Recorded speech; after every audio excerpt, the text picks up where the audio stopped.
Tonight, Ottawa's priorities as municipal leaders from across Ontario converge on the capital. No one's here looking for pretty things. They want the non-sexy underground infrastructure. The Association of Ontario Municipalities meeting here in Ottawa as the city's stormwater infrastructure draws the attention of some.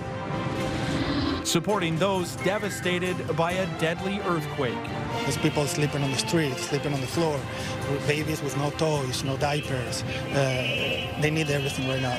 An Ottawa cafe with deep ties to a region of Colombia ripped apart by a massive earthquake prepares to send donations to those in need. And the final days of negotiations before Trump's new tariffs are set to take effect. I think that many Canadians, while they would like to continue to maintain the elbows up, would not appreciate what that actually means. The latest from Canadian officials as time dwindles away.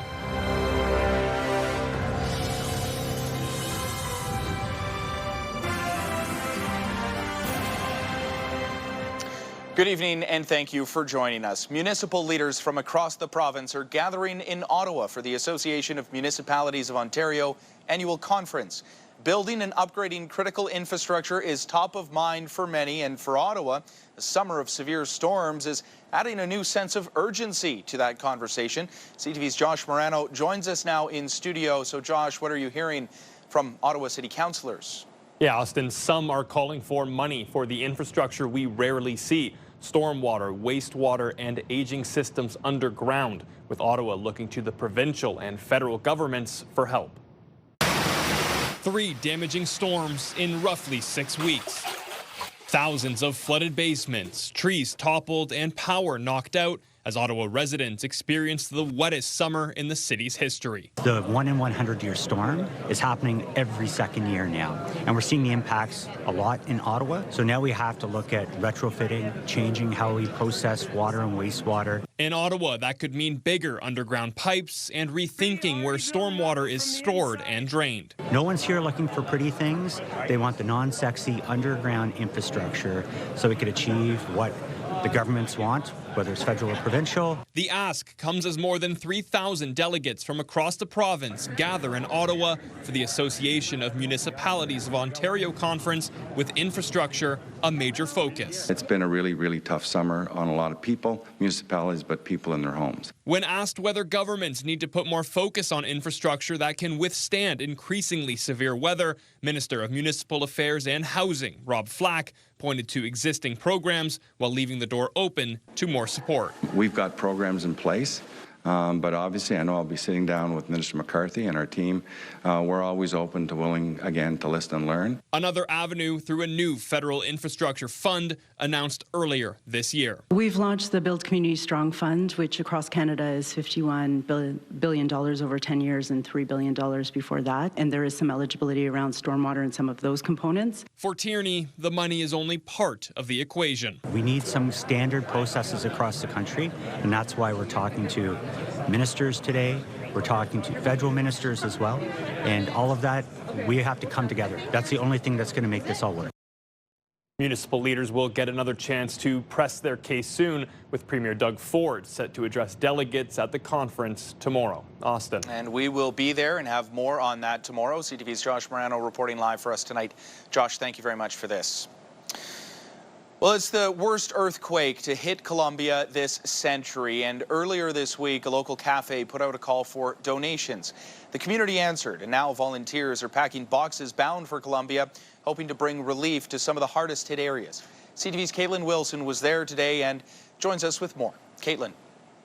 Austin, this back patio has been busy for much of the day. People are pulling in and dropping off donations, and volunteers are busy packing and sorting, all for a journey thousands of kilometers away. Thank you. The journey to Colombia starts here. There's people sleeping on the street, sleeping on the floor, babies with no toys, no diapers. They need everything right now.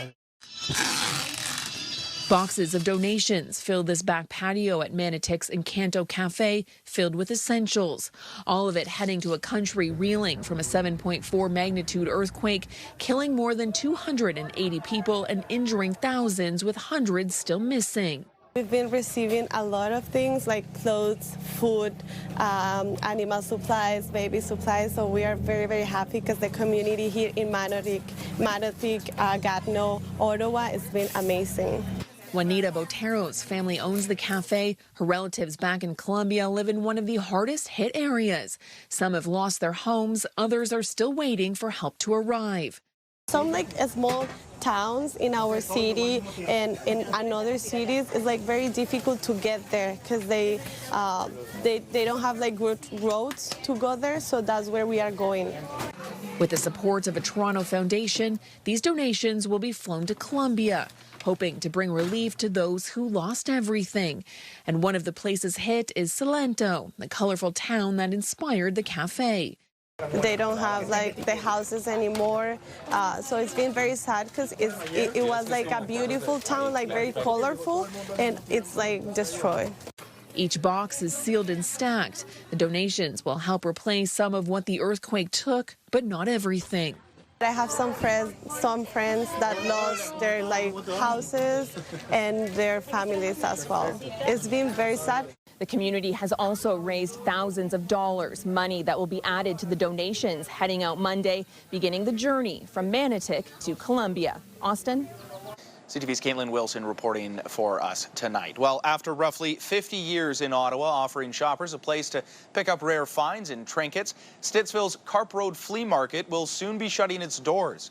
The flea market is set to close at the end of September. CTV's Kimberley Fowler joins us now with more on this. And Kim, this is certainly sad news for many. It is, Austin. Stittsville's Carp Road Flea Market has been a place for people to go hunting for hard-to-find treasures for decades. And some of the vendors say they've become so close over the years, they feel like family.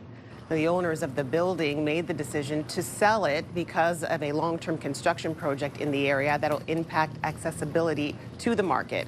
Now, all booths operating inside the building will have until the end of September to sell their goods. Longtime vendors say it's the end of an era, but hoping the flea market can find another lifeline. It's going to be sad. We're all crushed, but at the same time, we're also looking at the silver lining. I mean, they have closed now twice, both locations 20-ish odd years each, so who knows, maybe a third for another 20-ish odd years. In the meantime, some vendors say they will either make the difficult decision to close up their booths for good or try to get into other flea markets like the one in Morrisburg or across the border in Quebec. Today was also the last day for some of the indoor vendors like the Barbie Museum at the Carp Road Flea Market, but the owners of the building say, weather permitting, the outdoor portion of the market can stay open every Sunday until the end of October. Austin. CTV's Kimberley Fowler reporting for us tonight. Kimberley, thank you very much for this. And if we do get weather like what we saw today, then hopefully that flea market can continue on Sundays outdoors because it was pretty nice. A little bit of cloud coverage, but really not too bad. We do expect that, unfortunately, to start changing over the course of this evening into tomorrow. 23 degrees right now, tonight's low. 18 degrees, risk of a thunderstorm here in Ottawa and across much of the region, especially to the south of us. Trenton, Kingston, Brockville, Cornwall, all running that same risk of a thunderstorm. 18 degrees the low tonight. 17 in Gatineau with more rain in the forecast, and then expecting to warm up tomorrow here in the capital to 25 degrees, but that rain will likely continue. It's the same story in all those communities I mentioned earlier, pretty much right across the region, expecting some showers on and off for tomorrow. It's the same high in Gatineau, 25 degrees, 25 in Kemptville tomorrow as well. Well, the race is on to beat that August 19th deadline, the day new Trump tariffs will kick in for many Canadian goods if Canada and the United States cannot come to some kind of an agreement. The two sides met again today, and CTV's Michael Serapio has the latest. A weekend in Washington and a virtual meeting this Sunday between the Minister for Canada-U.S. Trade, Dominic LeBlanc, and his U.S. counterpart, Trade Representative Jamieson Greer.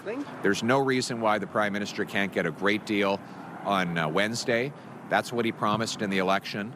U.S. negotiators want action on booze, dairy, and U.S. autos. Canada looking for sectoral relief for lumber, steel, aluminum, and autos too. But according to sources, the two sides are still far apart. It's because of Donald Trump. He likes his tariffs. He hasn't been looking to remove them. Brian Clow led the Canada-U.S. relations file for Justin Trudeau. And he says for Canadian negotiators, the goal is not zero tariffs, but lower tariffs. Is to get the best deal compared to any country in the world. But if no deal is reached, the U.S. is promising to impose punitive tariffs of 50% on billions of dollars of Canadian exports. I think that many Canadians, while they would like to continue to maintain the elbows up, would not appreciate what that actually means. The U.S. trade rep warns Canada against imposing any kind of counter tariff if new U.S. tariffs come through. But this member of the Prime Minister's Advisory Council says Canada should not be afraid of fighting back, because counter tariffs and the booze boycott has, she says, an effect.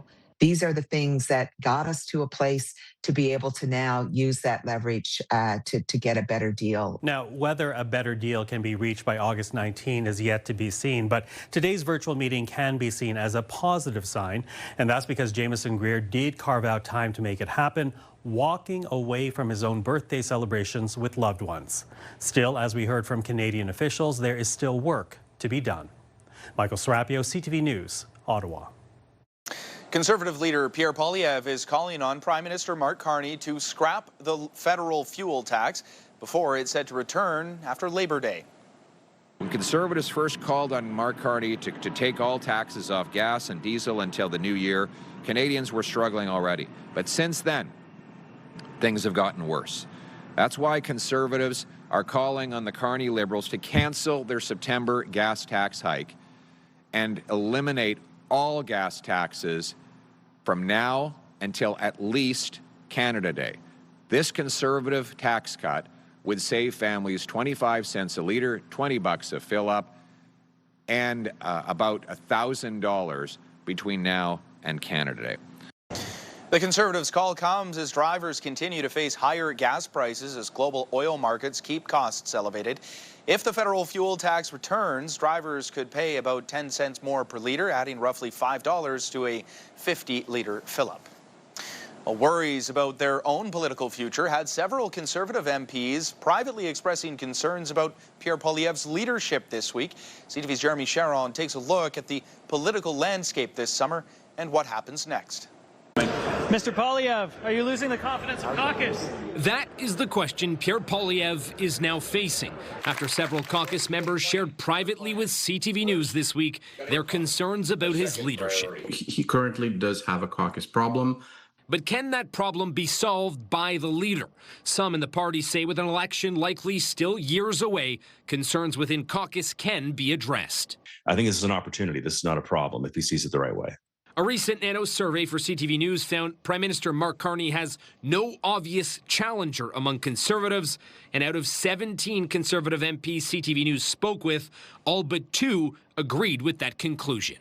This is a bit of a warning light on the dashboard that he needs to, recognize the caucus members and party members they want him to succeed, but they're anxious about the path that the party is on. A warning that comes despite a January leadership vote in Calgary, where Mr. Poilievre received more than 87% support from grassroots members. I hold to and still believe that he's the right guy to be Prime Minister of Canada.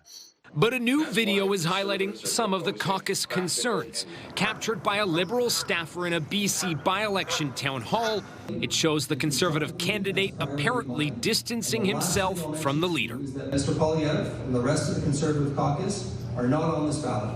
Once candidates start separating themselves from the leader, they believe that the leader is becoming an electoral liability. Poilievre has also trailed Carney in polls for preferred prime minister for months. But with no imminent election and no obvious Conservative challenger, many will be watching to see if he can start turning his political fortunes around when the House of Commons returns next month. Jeremy Sharon, CTV News, Ottawa. The provincial and federal governments coming together to invest a combined $1 billion to help municipalities that do not levy development charges build critical infrastructure. We know that many municipalities are dealing with repair backlogs, higher construction costs, and limited funding sources for critical infrastructure projects, especially when they do not implement development charges. Government officials meeting in the capital today to make that announcement. The money will help those communities build infrastructure such as roads, bridges, and waterways to accommodate additional homes. Well, south of the border, police arrested a 19-year-old hiding in a dorm closet at Virginia State University yesterday following a campus shooting that wounded 5 people, including 1 critically. Police say 19-year-old Cameron Harris of Henrico, Virginia, is not a student at the university. 4 of the 5 people injured were also not students. They range in age from 17 to 23 years old. One of the victims, a 20-year-old student, has since been released from hospital. The victims' names have not been released. The shooting happened just after 1:30 Saturday morning, prompting a campus lockdown as students prepared for the new school year. Firefighters in Europe are battling 2 massive wildfires in Belgium and Greece after a fire on the Greek island killed 2 people. Several people were injured as the fast-moving fire swept the island of Salamina off the coast of Athens. An operation is underway to evacuate people in the neighboring coastal areas. Meanwhile, a wildfire in the eastern part of Belgium has burned about 30 square kilometers. Authorities evacuated around 600 residents and tourists as smoke spread through the area. It is one of the country's worst wildfires in recent history. The fires follow weeks of unusually dry and hot weather right across Europe. Well, as violence by Israeli settlers in the occupied West Bank intensifies, Pope Leo is appealing for peace. Ripetute violenze contro la popolazione civile palestinese in Cisgiordania. At a Sunday address in front of a large crowd, the Pope called on the international community to move forward on a 2-state solution to the Israeli-Palestinian conflict. The plea comes amid a surge of attacks by violent settlers and a recent siege by settlers on a Palestinian village in the West Bank. The Vatican has long backed the idea of a future Palestinian state alongside Israel. Well, turning now to a thrilling finish to the Ontario Honda dealers Indy north of Toronto today. The checkered flag waving for Marcus Ericsson, who took the lead with only 5 laps to go. CTV's John Woodward has a recap. The Indy drivers running a gauntlet of fans, offering them high fives and signatures, including on young Jackson. Oh, you guys signed for the first time. PK signed his back for a signature. Who'd you get to sign your hat? I got a few people. I got McLaughlin, I got Dixon, I got Ericsson. Swedish driver Marcus Ericsson, a previous winner of the Indy 500 in 2022, who stopped to tell us the new Markham track is an exciting challenge. It's great. The track is really, really fun, very challenging. It's going to be a really good race, I think, a lot of action. The new track almost a year in the making after the event moved from Toronto, where it had been held since the 80s. After delays in preparing the track on Friday, races on Saturday and Sunday went ahead, said Markham Mayor Frank Scarpitti. Well, we started our engines over a year ago here in the city of Markham, getting ready for this race. At this time, we ask all drivers to report to your cars. Scarpitti, as the Grand Marshal, was given the chance to make the iconic call. Drivers, start your engines! And the drivers were off. Those in Ericsson's pit crew watching closely. None of these cars go anywhere without a pit crew. This is pit lane. This is where a team of mechanics and technicians service these cars, often in just a matter of seconds. There were 4 or 5 teams here last night till almost midnight, and we were one of them. Ericsson's pit coach Chris Snyder prepping his crew for something new. New track, there's just a lot of variables up in there. You don't know how this thing's going to flow. Towards the end of the 90-lap race, it was Ericsson who slipped into the lead, the others trailing, and then Ericsson wins on the streets of Markham. The affable Swede talking about Markham's new track in the press conference after the race. I love the track from the first lap. It's a tricky challenge as well because it's very easy. You get a little bit wrong, and there's no margin for error. As Markham's first Indy crosses the finish line. John Woodward, CTV News. Our business has dropped about 50%. I put it up for sale. Right now, it's still in the market for sale, but I can't get anybody to buy it.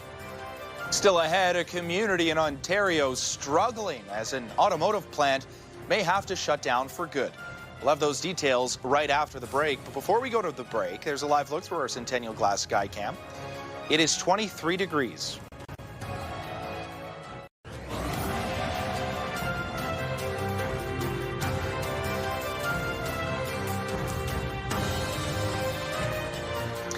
Canada's auto sector and those who rely on the industry are facing several challenges.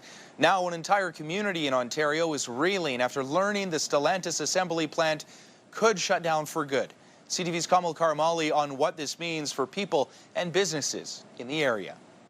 This place would be full. It was only a few years ago this Caribbean restaurant in Brampton, Ontario would almost always be packed. So every seat would be full? Every seat. Now most days it looks like this, leaving owner Afzal Mohammed with few options. Our business has dropped about 50%. I put it up for sale. Right now, it's still in the market for sale, but I can't get anybody to buy it. A community that built itself around the massive Stellantis assembly plant now left struggling since the plant closed its doors. What was meant to be a temporary retooling of the space nearly 3 years ago turned into an extended shutdown last year when Stellantis moved production plants to the U.S. Then on Friday, another blow. This is a gut punch. The union representing the plant's over 2,000 workers says the company is considering permanently closing and selling off the plant. Just saying those words out loud is like a bad dream. The union says no official sale agreement has been announced by the company, but under its collective agreement, Stellantis would need to give 1 year's notice of sale or closure. The car manufacturer says it's still looking for a solution for the Brampton assembly plant, but there are challenges. We passed a motion at Brampton City Council to prohibit any other use than auto use. And so if the company thought they could sell the property for a quick buck, it will be worthless because they will not be able to use it for any purpose other than automotive. The surrounding community and the city still reeling, catching many for real off guard, like the owner of Shelley's Kitchen. Your business really depends on a lot of these people. Yeah, for real, it does. But at least in this shop, some plant workers thinking about this for about an hour can still be found. Dave Sears still coming back for his daily meals, even though he doesn't work across the street anymore. I thought for sure we would be going back. I'm surprised. I'm confused. A little bit mad. There's a lot of people who need to work. In hopes the plant's potential permanent closure fantastic to see you. Doesn't also mean places like these close their doors for good. Kamal Karamali, CTV News, Brampton, Ontario. Well, it feels like a lot of us are probably becoming maybe a little more accustomed to the rain than we would like to be. And unfortunately, we do have some more rain on the way. It was a cloud cover day here in Ottawa, and that's a little bit of the calm before, well, I won't say the storm, because that is obviously going to trigger a lot of people potentially with the weather we've had, but definitely some rain in the forecast, and there is a risk of a thunderstorm. Today, however, is nice to be outside. You see the kids running around, people hanging out on the kayaks. The satellite radar showing some of that weather activity just passing over us as we speak. So in parts of the city, likely seeing rain right now as of about 25 minutes ago as that weather system rolls through. It is clear in St. John's mostly, 13 degrees there, 19 in Charlottetown, 20 in Fredericton, beautiful sunny skies. We are expecting some showers tonight, right now sitting at 21 degrees, 25 in Toronto, and a scorcher in Windsor at 30 degrees. As we take a look out west, it's pretty moderate average for this time of year in Calgary, 23 degrees with some cloud coverage, and 23 in Edmonton too, mostly sunny conditions there. A hot one in Regina, same too with Saskatoon, 28, 27 degrees respectively, and a bit cooler in Vancouver at 19 degrees. Not much temperature swings in Vancouver either. Their lows are around 15 degrees, so staying pretty consistent. Again, here in Ottawa, we're expecting things to cool off a little bit. 18 tonight, a few showers, and then a chance of showers carrying over into tomorrow with a high of 25 degrees by the afternoon. The Ottawa Valley, a high of 24, the same chance of rain. And for the Seaway, 25 is the high. And the mild wind coming in as well, expecting it from the northwest at around 10 kilometers an hour with those showers. 40% chance tomorrow it'll carry over, and then a nice clear day into Tuesday with a high of 26 degrees. That's going to be the highlight of the next 7 days. 60% chance of rain on Wednesday, likely continuing into parts of Thursday with a high of 22, and then clearing up hopefully by the time we get to Friday. And it was a great night last night for the grand final at Les Grands Feux du Casino Lac Limy.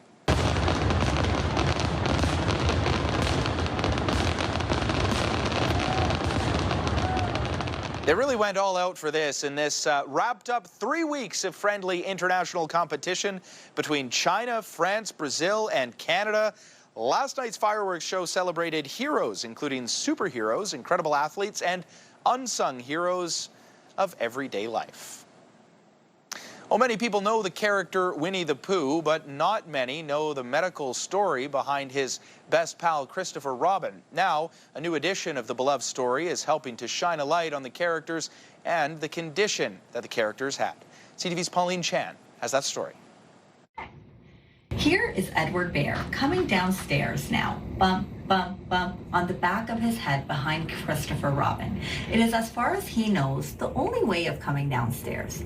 These days, because his muscles do not always do what he asks of them, with myasthenia gravis, MG, even something as ordinary as stairs can feel like a great expedition. Hamira Osman of Muscular Dystrophy Canada reads A.A. Milne's beloved story of Winnie the Pooh.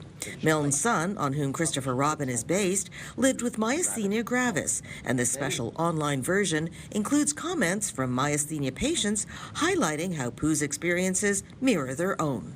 The condition is an autoimmune condition, meaning that our own bodies are generating antibodies to a very particular part of our anatomy. And in the case of myasthenia, it's at the interface where the nerve talks to the muscle. I kept falling down the bus every time I tried to go up in the morning. Like, I'm 19-year-old, I'm going to high school. And then I noticed like something was really off, like why am I falling all the time? And Serene Zevker identifies with Pooh Bear's difficulty moving. We all have a problem with climbing up anything, that we feel the tiredness and then the drowsy feeling of fatigue. Serene was extremely lucky. Her myasthenia was diagnosed in a matter of days. There can be a substantial delay for patients in getting to the right diagnosis, up to 5 to 7 years actually. In that time, they can experience irreversible muscle damage, muscle weakness, and this is why it's so important to raise awareness on myasthenia gravis. Dr. Charles Kasarjan says part of the problem is that MG has such a wide range of symptoms and also that they wax and wane. That weakness can affect classically the eyes, so people can have droopy eyelids, double vision because it affects the movement of the eyes. They can have difficulty swallowing or speaking, so they can choke. They can have weakness of their arms or legs. And then one of the things that's a bit scarier is they can have weakness of their breathing muscles. The hope is that the new version of Winnie the Pooh will open the eyes of physicians and the public to this little recognized and often invisible illness. Pauline Chan, CTV News.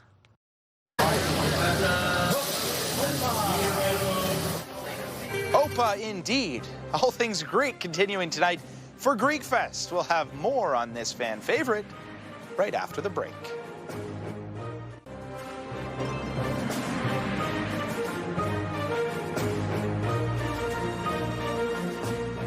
Italian police have recovered 3 valuable paintings by Renoir, Cézanne, and Matisse that were stolen in March.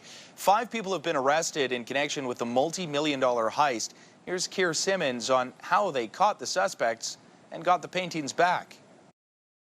The brazen art heist taking less than 3 minutes. Newly released surveillance video showing the moment thieves stole 3 paintings back in March. The thieves first breaking and entering through the front door of this museum in northern Italy in the middle of the night, then racing to grab the works by French masters straight off the walls. One masked individual setting down this Renoir valued at about $3.5 million to take a second painting by Cézanne worth $7 million.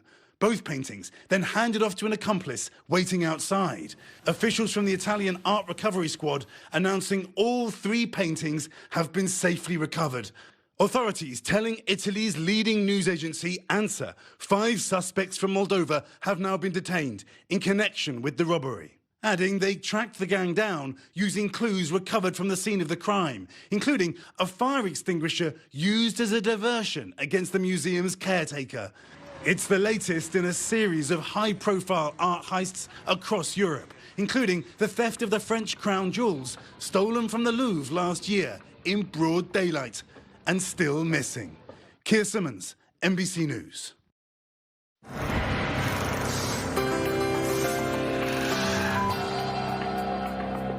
In tonight's big picture, Belgians paddled it out in a custom-made bathtub competition for their annual regatta. Take a look at this. More than 200 people competed in colorful bathtubs. Yes, those are bathtubs under there, converted into rafts.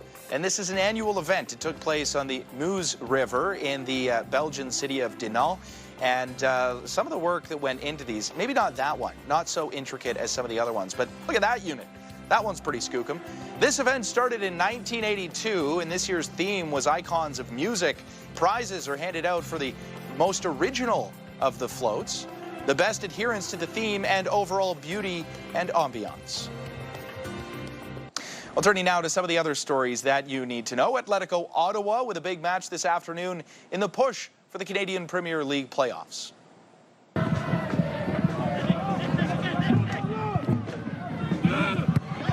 That's the winner! Surely that's the winner from Ralph Curry!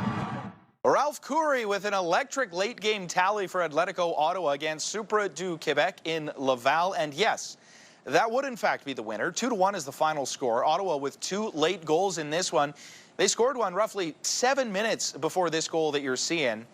So that was exciting at the end there. The top 4 teams in the CPL make the playoffs. Ottawa is currently sitting 4th in league standings. The club's next match is set for Wednesday night at TD Place Stadium.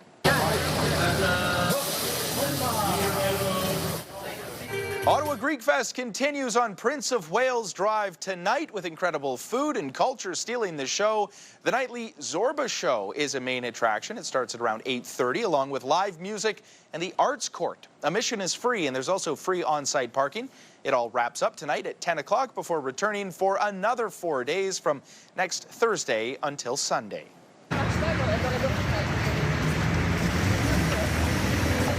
Counting down the days until Ottawa's newest live music venue opens its doors, History Ottawa will host its first show on Thursday. The Wallflowers will play the first ever show at the new venue, and we are expecting an inside look at History Ottawa soon, so stay tuned for that this week on CTV News. Good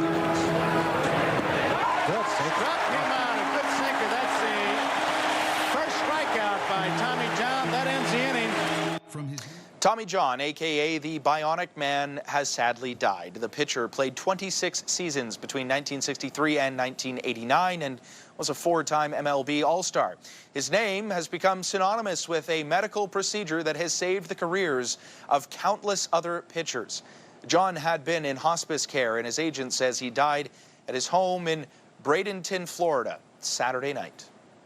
Stressful events are happening and you don't really have time to process it, and it's only at night when you can process like the emotions you felt during the day. A reported rise in anxiety and depression amongst young people as the Kids Help Phone sees an increase in demand ahead of another school year. We'll have more on that story straight ahead. Get the latest live local breaking news. Sign up now for our morning and evening CTV News Ottawa newsletter. The best local content from CTV News, Your Morning Ottawa, and News Talk 580 CFRA. Get it all in one place. Sign up now at ctvnewsottawa.ca. The CTV News Ottawa newsletter is brought to you in part by CAA Business.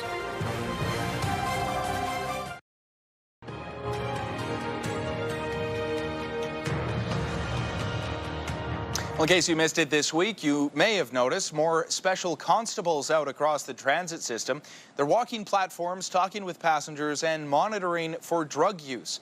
Part of OC Transpo's plan to boost safety. Here's CTV's Leah LaRocque. It's the beginning of the shift for Sergeant Eric Brown and Special Constable Sarah Renault, and their job is to be seen. We're on foot, on platforms, on trains, buses, and we also do bike patrol. So we're always out on the system.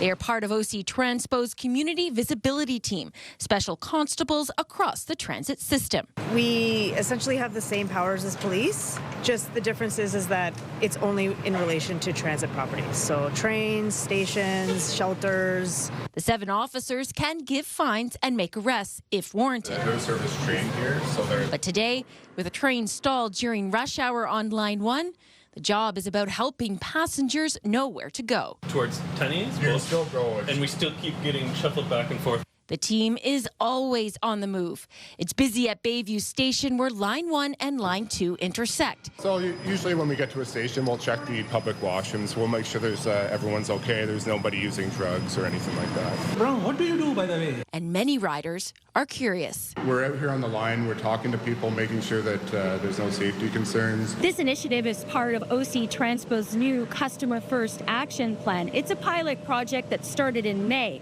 They've done more than 700 foot patrols. The big focus is Rideau Station after passengers raised safety concerns. So I just saw what I thought was an abandoned backpack, so I just entered to make sure that it's not something that was just left. I think for this area it makes sense. Makes a lot of sense. I mean, yeah. The team does wellness checks near bus stops. Naloxone on our persons because we come across overdoses. Yeah, good, and thank you so much. Developing relationships. You guys can become junior special constables. The hope is to expand this program so that we're available to people and present, right, and visible. That's the big thing for us. For this team, visibility is more than a uniform. It's part of the job. We want people to approach us. We want to listen to concerns. We want to know what people are thinking, and we want the customer experience to be better. So. Leah LaRocque, CTV News.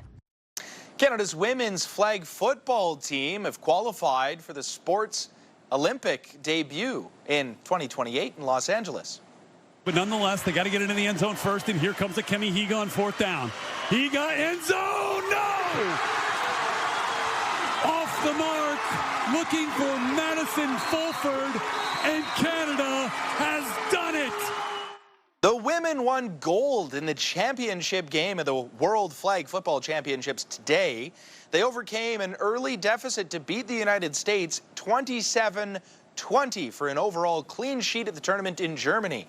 The senior men's team, they also earned a spot at the Olympics. They won bronze.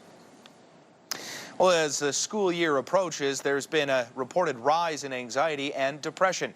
The Kids Help Phone is seeing a higher demand for its services, and CTV's Curtis Goodrum with advice for kids and parents. With class right around the corner for thousands of Alberta students, back-to-school anxiety is rising for some. I definitely think a big factor is the start of the school year. Kids Help Phone says it's seeing a sharp increase of children reaching out. A crisis text every 90 seconds, mostly at night, is up 24% from last year. Maybe stressful events are happening and you don't really have time to process it, and it's only at night when you can process like the emotions you felt during the day. Kids Help Phone says Alberta calls and texts are up 29% in the first 6 months of this year. A big one's definitely like feeling anxious about the future. A local psychologist says more families than ever are coming in worried about their child's mental health at school. There's new teachers, new friends, new kids around you, classmates. You're not sure about the workload every year. When you go into a higher grade, there becomes more academic pressure as well. The psychologist says social media is behind a lot of the stress kids feel. However, an outright phone ban is not always the best choice. I think open communication is really great for kids and their parents. So if they feel like they have a safe space to talk about things, they're not feeling judged, that can really help. She says self-diagnosis has increased with people entrusting AI instead of professionals and cautions against it. Well, anyone can use AI, ChatGPT, anything you want to use. But at the same time, there can be misinformation. ChatGPT isn't perfect. There can always be things that are not true, and not every symptom can apply to you always. The advice for parents: look out for unusual patterns in their kids' behavior and address issues without judgment. Curtis Goodrum, CTV News, Edmonton. I would sit for like 4 hours in the basement till I hit a certain run or note that I wanted to hit. Yeah, I did not stop. Still ahead, we introduce you to one of Canada's brightest young musical stars, playing a wide range of instruments to hopefully get to the top of the charts.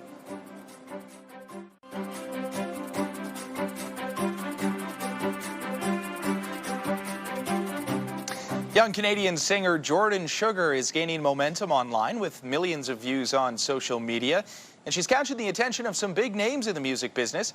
Here's CTV's Lauren Fernandez. Jordan Sugar marches to the beat of her own drum. The 23-year-old singer taught herself to play at just 3 years old. Within a few years, she also learned piano and guitar, all by ear. I would sit for like 4 hours in the basement till I hit a certain run or note that I wanted to hit. Yeah, I did not stop. She started taking formal drum lessons when she was 10 at the West Island Music Academy. I remember her playing a Rush tune at the recital, and that was impressive for such a young kid. School director Joel Avadia quickly took notice. Eventually, Jordan added singing to her repertoire.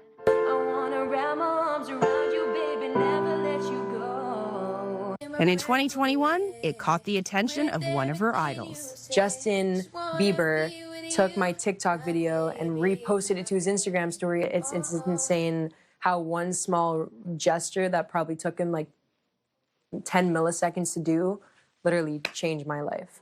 That led her to working with one of Celine Dion's producers, and she's even opened up for Gloria Gaynor, where the pair had a memorable interaction. She offered me chicken wings. So I said, if I don't take one, it's a missed opportunity. I'm gonna kick myself for the rest of my life. So I took a chicken wing, and I was eating chicken wings with Gloria Gaynor. It's safe to say it's been an eventful past few years. She has new music on the way and says she's excited to see how her single Oops is striking a chord. 250,000 streams in only 3 months, and I'm independent, doing this all on my own and just marketing, you know, on every platform, every social media. With millions of views on her TikTok videos, she's using her platform for good. It's important to just be yourself at the end of the day. It's all part of a movement she's trademarked as Empowered Pop. Be who you want to be. Lauren Fernandez, CTV News. Coming up, the Toronto Blue Jays. They put team staff in the hot seat with a challenge to see who will get the first overall selection in the team's fantasy football draft. There's a live look through our Centennial Glass Skycam. We're still sitting at 23 degrees. Hairstyles, courtesy of Salon Fiorella. Here's a recap of the top local stories we're following right now. We're always open to willing, again, to listen and learn. Municipal leaders from across Ontario converge on the capital, what some in Ottawa are looking for. The Association of Ontario Municipalities Conference. The city's stormwater infrastructure is certainly drawing attention. We have friends, family, friends of friends. Some of them lost everything.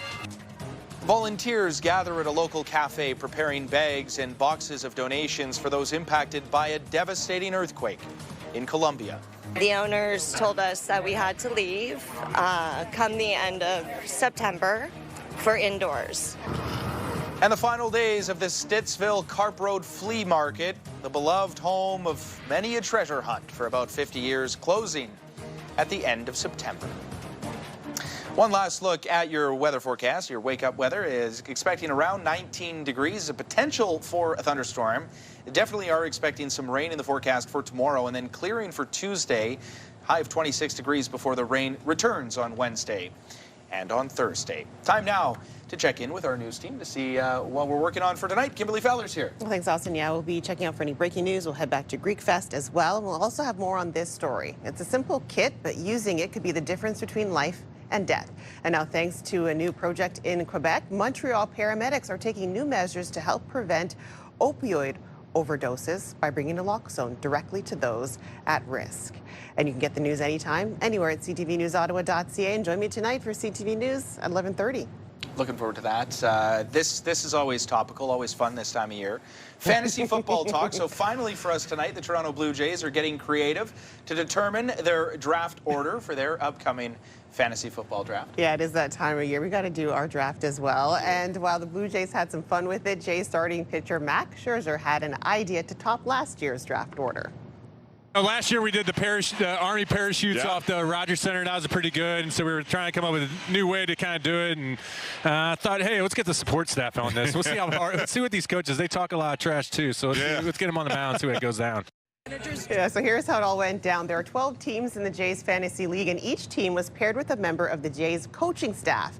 And the fastest pitch by the coaches determined the draft order. That's a ton of fun, getting everyone involved. Exactly. It was assistant pitching coach Sam Green who dialed it up with a 90-mile-per-hour pitch, landing the #1 overall pick for Team Kaz Akamoto. Yeah, that's awesome. impressive. Yeah, 90 for 90. you're not a starting pitcher? Yeah, I almost said 90 kilometers an hour, 90 miles per hour. My goodness, That's yeah. nuts. Should we do that for our fantasy league? Well, I was saying we should like get one of those traffic cams that like have the speeds, And like in the office, run and past sprint it. by it so you can run the fastest. Not happening. That could be fun. Not happening. Have a good night, everybody.